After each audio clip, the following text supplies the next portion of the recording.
Comme vous êtes nombreux, c'est impressionnant. Vous savez, ces années terribles, 39-45, nous avions peur. Ces nazis déambulaient dans la ville, casqués, bottés. Ça nous effrayait beaucoup. J'étais tout enfant. Je venais juste au moment de notre arrestation d'avoir 11 ans. Et mes frères, Robert, n'avaient que 9 ans et demi et 3 ans et demi, le petit André.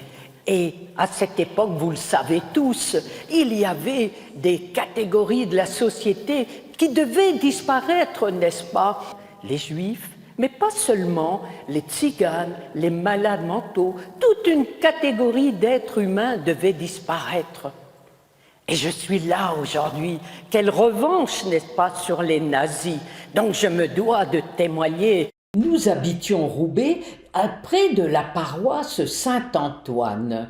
Et le curé, un curé exceptionnel, lui pressentait, n'est-ce pas, ces drames qui allaient arriver. Donc a conseillé à nos parents de nous cacher tous trois. Et figurez-vous dans sa propre famille, c'est quelque chose d'exceptionnel. Vous savez très bien que ces familles qui cachaient des enfants juifs risquaient d'être déportées à leur tour. C'était si courageux, si généreux de leur part. Et puis, un jour, l'on ne sait pour quelle raison, nos parents se sont imaginés qu'il n'y avait plus de risque et nous ont fait rentrer à la maison. Et très vite après, nous avons tous été arrêtés, toute la famille. C'est une date, savez-vous, qui reste gravée dans ma mémoire à tout jamais. Parce que figurez-vous que le 27 octobre était le jour anniversaire de maman. La veille au soir, nous les enfants avions préparé nos présents, fait de beaux dessins, préparé les récitations. Papa avait acheté un gâteau et des fleurs. Le lendemain allait être un grand jour pour nous. Et quelle ironie du sort! C'est cette nuit-là qu'à 3 heures du matin, la FEL de gendarmerie est arrivée chez nous avec fracas. On tambourinait aux portes, grimpait les escaliers. Nous nous sommes réveillés en sursaut, n'est-ce pas? C'était effroyable. On se demandait ce qui se passait. Ces soldats nous effrayaient, nous les enfants. Nous avions peur. Il fallait en un temps record rassembler ce que l'on avait. Mais que prendre? Nous étions éperdus de peur. Mais je me souviens d'un détail touchant. Mon tout petit frère André, qui était âgé de 3 ans et demi à peine à l'époque, avait un jouet qu'il affectionnait tout particulièrement. C'était un petit canard en bois sur roulette. Il a ramassé son jouet, l'a mis sous le bras, était prêt à suivre ces soldats. Et c'est ainsi que nous avons dégringolé l'escalier. Un camion militaire se trouvait à proximité. Nous y avons grimpé, bien entendu, et l'on nous a conduits à la prison de Los.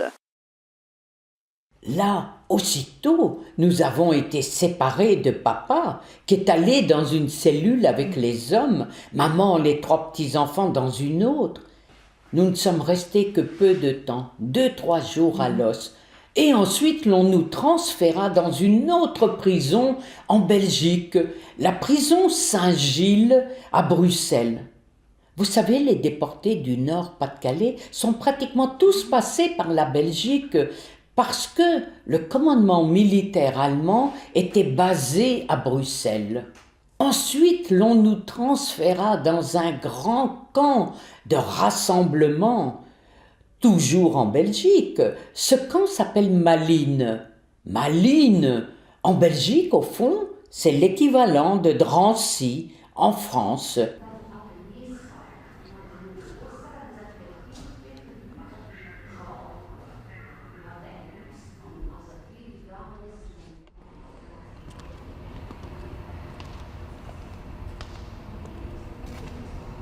Je les retrouve là.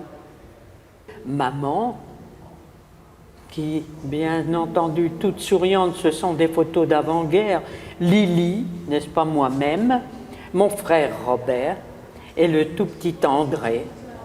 Et papa, lui, a été dirigé après Malines sur le camp d'hommes à Buchenwald, d'où il n'est jamais rentré. Il a été assassiné à Buchenwald. Je me souviens des SS allemands et flamands, n'est-ce pas? D'ailleurs, l'un d'entre eux, nous l'avions surnommé Fer de Kop. Il était particulièrement cruel et Fer de Kop, ça signifie tête de cheval. Oui, et réellement, n'est-ce pas, il avait un visage allongé de grandes dents, c'était très ressemblant.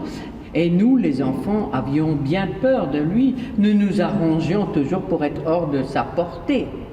Ici, quand le juif arrive, il doit immédiatement être cassé. Cassé moralement, cassé physiquement, parce que en brutalisant une personne à l'arrivée, à l'entrée dans le... juste quand il arrive dans le camp, eh bien, on casse les autres et on leur explique qu'ils ne sont plus dans le monde qu'ils ont connu. On les brise vraiment et c'est régné par la terreur.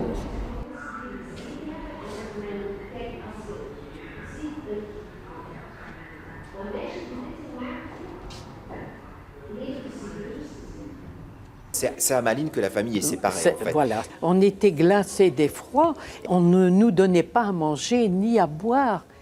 Et tu sais, ce qui me marque également, c'est que dans ces wagons, il y avait la tinette. Oui. On faisait ses besoins devant tous. Il n'y avait pas eu une organisation. Humiliant, Ah oui. non. Personne n'avait mis de manteau. Non. Et ensuite, nous sommes arrivés dans un endroit qui nous paraissait sinistre.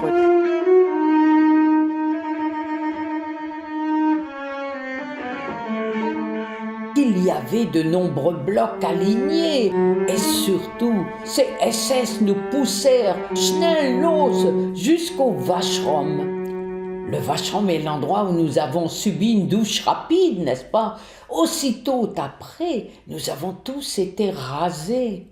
Nous étions méconnaissables, avec nos têtes rasées, notre peur au ventre. On nous a distribué ensuite nos vêtements de bagnard, ces robes rayées gris et bleu. Et surtout, l'on nous a distribué nos numéros de matricule. Le mien était le 25 612. Il y avait 25 610 André, 611 Robert, 612 Lily et 613 Charlotte, la maman. Ah oui, André avait son matricule, bien entendu, lui aussi. C'était un Häftling. Et donc, ce matricule, il fallait le connaître par cœur, en français bien sûr, mais surtout en allemand.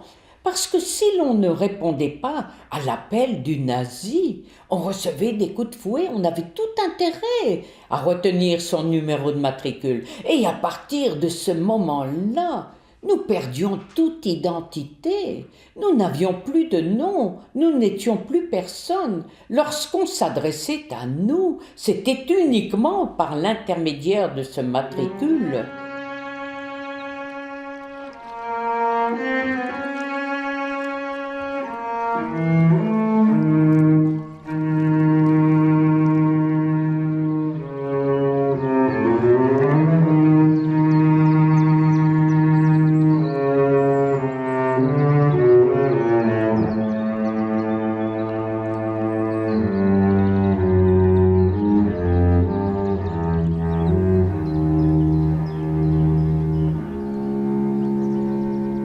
Vous savez que la sirène retentissait à 3h30 du matin. Comme c'était tôt, nous nous réveillons, nous les enfants, les yeux encore embués de sommeil. Mais aussitôt tout le monde se précipitait au Washraum, n'est-ce pas? Mais il n'y avait pas suffisamment de points d'eau pour le grand nombre que nous étions. C'était la bousculade chaque jour dans ce Washraum. Pour éviter cela, maman nous réveillait encore plus tôt que la sirène, parce qu'elle tenait absolument à ce que nous fassions notre toilette. Jamais je n'oublierai sa leçon de dignité. Elle nous disait « Les enfants, l'on nous a tout pris, nous n'avons plus rien, nous n'avons même plus de nom. Mais il ne faut pas courber la tête, redressons-nous, soyons dignes. » Et Pour être digne, n'est-ce pas, il faut avoir l'air correct, vouloir à tout prix faire sa toilette dans un camp de concentration, c'est déjà un petit acte de résistance, n'est-ce pas? Ensuite, l'on nous distribuait un jus infâme. Ce n'était pas du café, bien entendu, c'était un ersatz. Mais parfois, il avait l'avantage d'être chaud. Nous recevions un quignon de pain noir allemand bien dur et tout le monde se précipitait à l'appel. L'appel était indispensable. Tout le monde devait s'y rendre et c'était bien pénible. Nous étions debout 5 par 5, sans bouger des heures durant. Les SS passaient dans les rangs et nous comptaient. Nous devions rester sans bouger, c'était atroce. À l'issue de l'appel, les femmes étaient triées pour l'Arbeit, n'est-ce pas, le travail. Toutes ces femmes travaillaient péniblement. Elles effectuaient des travaux d'hommes, qui consistaient par exemple en la réfection des routes, creuser des fosses, travailler aussi aux Scheisskolonnes, c'est-à-dire vider les fosses d'aisance. Chaque jour, bien entendu, maman était réquisitionnée pour l'Arbeit. Maman était petite, menue. Elle manipulait des outils pelles et pioches plus lourds qu'elle. Elle souffrait surtout physiquement, n'est-ce pas, mais encore bien plus moralement. Parce que les nazis, au gré de leur fantaisie, retiraient parfois un enfant dans un bloc ou dans un autre. Cet enfant également disparaissait à tout jamais. On ne le revoyait plus. Chaque jour, en rentrant de l'Arbeit, maman se demandait avec angoisse « Vais-je retrouver mes petits-enfants » Ce n'est que bien des années plus tard que j'ai compris ce tourment affreux qui quotidiennement l'agitait.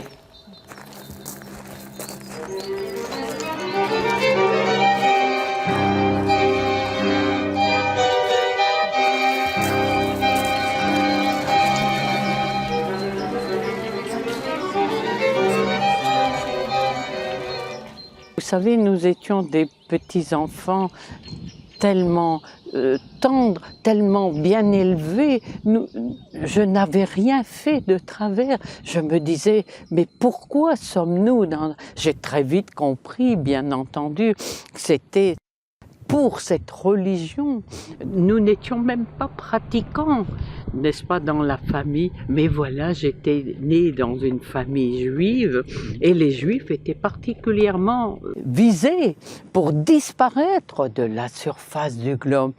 Jamais je n'ai rencontré la moindre lueur de douceur, de compassion dans les yeux de ces SS. Et pourtant, ces SS étaient des pères de famille, avaient des petits-enfants, étaient des bons pères de famille. Comment pouvaient-ils en même temps montrer tant de cruauté envers d'autres enfants?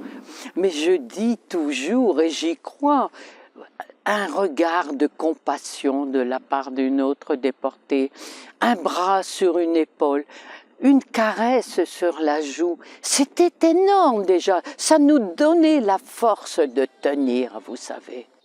Début février 1945, on rassembla quelques blocs sur la place du camp. Parmi nous, il y avait des jeunes femmes avec des nourrissons. Nous devions partir. Mais partir où? L'on ne savait guère. Vous pensez bien que nous étions des quantités négligeables. On ne prenait pas la peine de nous mettre au courant de l'endroit où l'on allait nous mener. Nous avons voyagé à nouveau 4-5 jours. Puis le train s'est arrêté. Nous sommes tous descendus. Mais nous voyions à proximité des camions qui nous attendaient. Ces camions n'ont roulé que peu de temps. Quelques dizaines de kilomètres se sont ensuite arrêtés. Nous sommes tous descendus. Mais à partir de ce moment-là, dans l'atmosphère, il y avait une odeur pestilentielle, une odeur que je ne saurais vous décrire. Je ne trouve pas les mots suffisants. Vous savez, nous étions bouleversés Avec maman, nous nous sommes dit, là où l'on va nous mener à présent, ce sera vraisemblablement la fin du monde. Il y avait à nouveau des blocs alignés, mais il y avait des cadavres partout qui jonchaient le sol. Dans ce bloc, il n'y avait même plus de chalis. Nous étions couchés à même le sol. Parmi nous, il y avait de grands malades, il y avait des personnes décédées. Nous étions tous mélangés, vivants, malades, morts. Je revois encore chaque jour ces charrettes qui arrivaient pour ramasser les cadavres. Ici, un bras qui pendait, là, une jambe, là, un crâne. C'était une vision dantesque. Ces charrettes allaient déverser leur macabre contenu dans d'énormes fosses qui avaient été creusées auparavant. Les nazis aspergeaient ces corps d'essence et y mettaient le feu. Et c'est cette odeur-là dont je parlais tout à l'heure, cette odeur épouvantable, pestilentielle de tous ces corps qui brûlaient à ciel ouvert et que l'on pouvait sentir des kilomètres et des kilomètres avant de pénétrer dans le camp. Vous savez, à partir de ce moment-là, on se disait, dans ce camp-là, nous ne tiendrons pas longtemps. Et nous constations surtout, au bout d'un certain temps, que décidément maman était bien étrange. Lorsqu'on lui parlait, elle ne nous répondait pas, elle était si bizarre. Elle qui avait été si formidable à Ravensbrück, qui ne vivait que pour ses enfants, qui se privait sur sa maigre pitance pour nous donner une bouchée supplémentaire. Là, elle gisait sans ressort. Elle ne nous répondait pas. Nous étions perdus. Nous ne savions pas ce qu'elle avait. On se laissait aller. Je vous assure qu'à ce moment-là, on souhaitait mourir. Cependant, un jour, la porte de notre bloc s'est ouverte. Nous avons vu entrer des soldats. C'étaient des soldats anglais qui, à notre insu, venaient de libérer le camp de Bergen-Belsen le 15 avril 1945. Je revois encore l'expression de terreur dans les yeux de ces soldats. Ils ont fait quelques pas en arrière, n'en croyant pas leurs yeux de voir tous ces pauvres êtres sur le sol mélangés dans une puanteur atroce. Lorsqu'ils ont repris un peu leur esprit, ils ont commencé à distribuer de la nourriture. Je revois encore les grands pains ronds de campagne, des tubes de lait concentré, sucré. Mais vous savez, nous n'avions même plus très faim, nous, à force de se priver. Ces pains nous servaient d'oreillers, mais d'autres déportés, affamés par ces mois de famille, se sont précipités sur la nourriture, ont tout avalé. Et les statistiques le disent bien. Au moment de la libération des camps de concentration, il y a eu des milliers de morts dans les camps. Parce que lorsqu'on reste aussi longtemps sans manger, il faut tout doucement réapprendre, une bouchée de plus chaque jour. Ceux qui gloutonnement ont tout avalé, ont payé de leur vie, sont morts dans les heures qui suivirent. Et c'est là que nous apprenions que maman avait contracté le coptyphus. Elle fut emmenée au Révire, et pour nous trois, sans maman, nous étions perdus. Plus rien n'avait d'importance.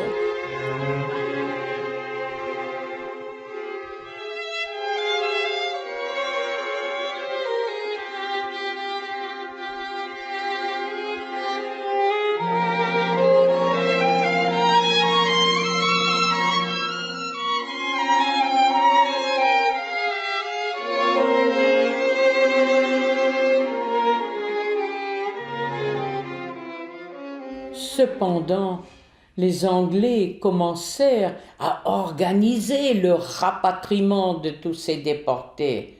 toute cette nourriture que l'on ne pouvait avaler, mais qui était si précieuse à nos yeux. Avec Robert, nous avions confectionné un ballot, et le jour du départ, Robert prenait son ballot de nourriture sur l'épaule. Quant à moi, je devais porter le petit André. Il était dans un état épouvantable, le ventre, la tête gonflés à l'extrême, les membres grêles, bras et jambes, ne le portant plus, il ne savait marcher, je devais le porter. L'un l'avait pris sous les bras, l'autre par les pieds. Et tant bien que mal nous sommes arrivés dans une gare où il y avait à nouveau ces wagons à bestiaux.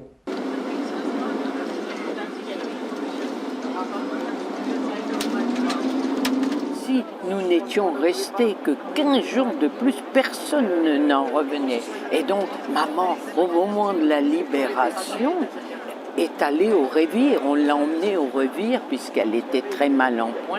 Et nous, les 3 enfants, sommes rentrés seuls en wagon à bestiaux. Et vous êtes arrivés où? On est arrivés à Paris. Les trois petits. On est allés à l'hôtel Lutetia comme beaucoup de déportés. Et là, qui vous attendait là-bas? Personne. Parce que maman n'étant pas avec nous, de papa, nous n'avions pas de nouvelles. Et donc, pas d'autres familles. Et pas d'autres familles. Et c'est une assistante sociale de l'hôtel Lutetia qui a demandé à son frère, qui était chirurgien dentiste, à Neuilly, s'il pouvait, avec son épouse, nous recueillir tous les 3 pendant quelque temps. Ce qu'ils firent avec grand cœur, on était bien chez eux. Mais notre santé ne nous permettait pas de rester dans la famille. Et c'est la Croix-Rouge française qui nous a placés tous 3 dans un préventorium à Hendaye. Mais papa, maman nous manquaient. Au bout de quelques temps... Tu as écrit tout ça ou pas? Non. C'est un roman, c'est incroyable. Incroyable. Oui, incroyable. Et donc, au bout d'un moment, nous avons vu un jour la porte de notre chambre s'ouvrir là-haut dans le prévent. Et c'est maman qui revenait. On n'y croyait plus. Elle pesait 27 kilos. Elle était dans un... Mais la vie reprenait un sens pour nous. Maman était là. Vous savez que les Allemands, qui étaient contre la théorie d'Hitler, cette inhumanité, eh bien ces êtres-là étaient les premiers, les Allemands étaient les premiers déportés dans les camps de concentration. Donc, je ne pouvais pas en vouloir à tous les Allemands, mais aux nazis, bien entendu, jamais je ne pourrais accepter, je ne pourrais pardonner. C'est quelque chose de tellement atroce, de tellement inhumain, ces millions de morts qui ne sont morts que parce qu'ils étaient nés juifs. 6 millions sont morts uniquement pour cela. Il me faut à tout prix, toujours, en parler de ces millions de morts. Si on n'en parlait pas, on les ferait mourir une seconde fois. C'est indispensable à mes yeux. Bientôt, il n'y aura plus un seul déporté qui pourra témoigner. Et c'est vous qui, à votre tour, porterez ce message. Donc, il faut être courageux pour ce faire. Ne pas laisser dire n'importe quoi. Il faut aussi, les enfants, combattre le racisme. Le racisme est un fléau à notre époque qu'il faut combattre. Il faut combattre aussi l'antisémitisme qui malheureusement perdure. Combattre la xénophobie, la haine de l'étranger. Et je sais que je peux compter sur vous. J'ai foi dans les jeunes. Vous savez, vous êtes vraiment formidables. Et je reçois de la part des jeunes des lettres exceptionnelles. Vous savez, ces lettres m'aident à tenir, à poursuivre. C'est devenu une mission pour moi que de témoigner. Quand maman partait à l'Arbeit, au travail, les enfants, nous restions seuls, comme je le disais. Et la Chtubova, à l'époque, nous avions eu, parce qu'il y en a eu qui étaient très dures et méchantes, mais on en a eu une très, très sympa qui s'appelait Majenka. Elle souffrait de voir tous ces enfants, ces gosses si malheureux, si tristes. Et donc, quand il n'y avait pas trop de SS dans les parages, elle nous rassemblait et puis elle disait « Mais chante quelque chose, chantez, chante !» Bon, on ne savait rien chanter. Elle insistait. Cette dame était exceptionnelle. Elle avait compris que pendant les quelques instants où nous chantions, on oubliait l'univers dans lequel on pensait on était déjà hors du camp. Et vous voyez, et tu vois, 70 ans après, je n'ai pas oublié. Il y avait des enfants hollandais dans le bloc. Et je chantais une berceuse. Hein. Slaap, kindje, slaap, daar buiten lopen schraan. Es raakt met 4 witte voetjes, die drinkt de melk zo zoetjes. Slaap, kindje, slaap, daar buiten lopen schraan. Il s'agit tout simplement d'un petit chat qui boit du lait. Vous voyez, c'est innocent. La première chose que je veux dire, c'est que c'était extraordinaire. Je vais dire que c'était extrêmement enrichissant.